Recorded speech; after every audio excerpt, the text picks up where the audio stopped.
Hello students, welcome back to the biology class. So in the last class we covered the complete 18th chapter, body fluids and circulation. So today we are going to have a recapitulation of this complete chapter because it's one of the lengthiest chapter in the human physiology.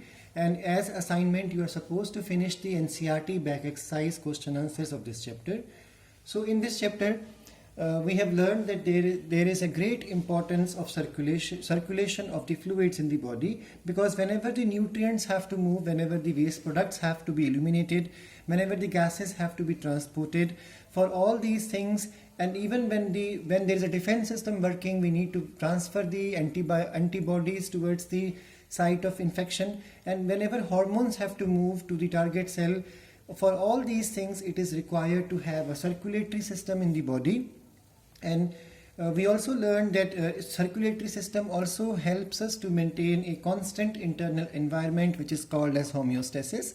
We learned that there are two types of circulatory systems possible. One is called as the intracellular, which is found in single cell organism, even found in the multicellular organisms, but it takes place within the cell, and it is also called as cyclosis. And we learned that cyclosis is of two types. In plant cells it is basically called as rotation, and in the case of animal cells it is called as the circulation. We learned that extracellular circulation is also possible, and that takes place in all those organisms which are multicellular, and this circulation takes place outside the cells. Now this circulatory system consists of a fluid which runs through the body, and if that fluid is made by the organism itself, it is called as intraorganismic type of circulation. And in such circulation, body has its own fluid. That fluid could be blood, like in the case of us. It could be the coelomic fluid, which is found in the round form, or it could be the parenchymal tissue. It is found in the flat forms. We learned that in the case of sponges and coelentrates, the fluid is not built by the animal itself, but the surrounding medium water enters inside and then goes out. So this type of circulation is called as the extraorganismic type of circulation. We learned that human circulatory system consists of blood vessels and heart, lymph as another component. We learned that blood is a composite tissue because its components are synthesized in different parts of body, and the blood volume is 5 to 5.5 liter, which constitutes about 8% of total body weight. We learned about plasma, that it is made up of 90 to 92% water, and then variable portions of proteins, inorganic salts, and the organic substances are present. The main proteins present in the plasma include the albumin, globulin, fibrinogen, prothrombin. And we learned that albumin is required for osmotic pressure or balance to be maintained, globin required for the defense as well as for transport, and fibrinogen and prothrombin are supposed to be involved in the clotting, and many of these proteins are synthesized by liver.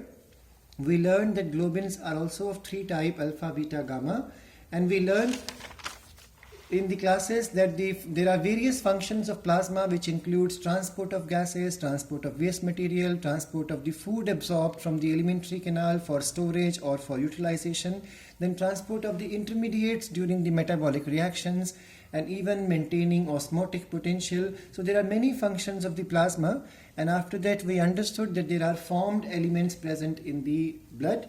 55% of the volume of blood is plasma, and 45% is made up of formed elements, out of which the most abundant are the RBCs, and then we have the platelets along with the WBCs. We learned in the classes that the thrombocytes are the erythrocytes are the hemoglobin containing cells. They are the most numerous one, with 4.5 to 5.5 is the range million per cubic millimeter of the blood. And we learned that there are instruments like hemocytometer for counting the number of RBC. These numbers may increase or decrease, which represents an abnormal condition. Formation of RBC is called as erythropoiesis, and it requires a protein hormone which is called as erythropoietin formed from the kidney. RBC formation occurs in yolk sac in the earliest stages, liver and spleen later in the fetus, and red bone marrow throughout the childhood and adulthood from a special cells which are called as erythroblasts present in the red bone marrow. We also learned that RBCs has particular shape, size and characters, and mammals basically have the biconcave, circular and non-nucleated RBCs, but exceptionals are the camel and llamas. And we learned that this shape, biconcave shape, help to increase surface area, thus helping in better exchange of the gases as well as increasing the flexibility of the RBC. We also learned that the RBCs are basically functionally prokaryotic cells. We understood that the hemoglobin is present in the RBCs is made up of iron and protein, and the protein part is the globin part made up of 2 alpha and 2 beta chains, and the heme part is made up of iron and the lipid. We learned that the instrument to count the amount or measure the amount of hemoglobin is called as hemometer or hemoglobinometer. We understood in the classes that hemoglobin is found in all the vertebrates except in the ice fish and the larvae of the eel, and in the case of the vertebrates they are found always in the RBCs, and in the case of the invertebrates they are found in the plasma. We learned that the lifespan of the RBC is supposed to be around 120 days in human, and then they undergo breakdown which is called as hemolysis. We learned that when the hemoglobin breaks down in the RBC, it gives rise to the bilirubin, biliverdin, which are the pigments even found in the bile juice. We learned that there are various types of anemia possible according to the reasons behind the deficiency, etc.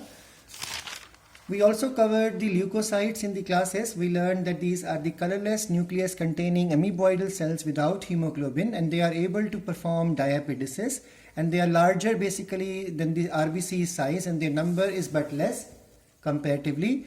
We learned that the leukocytes are supposed to be formed they are supposed to be formed either in the bone marrow or because of the stem cells present in the spleen. We learned that leukopoiesis is the process of formation of WBC.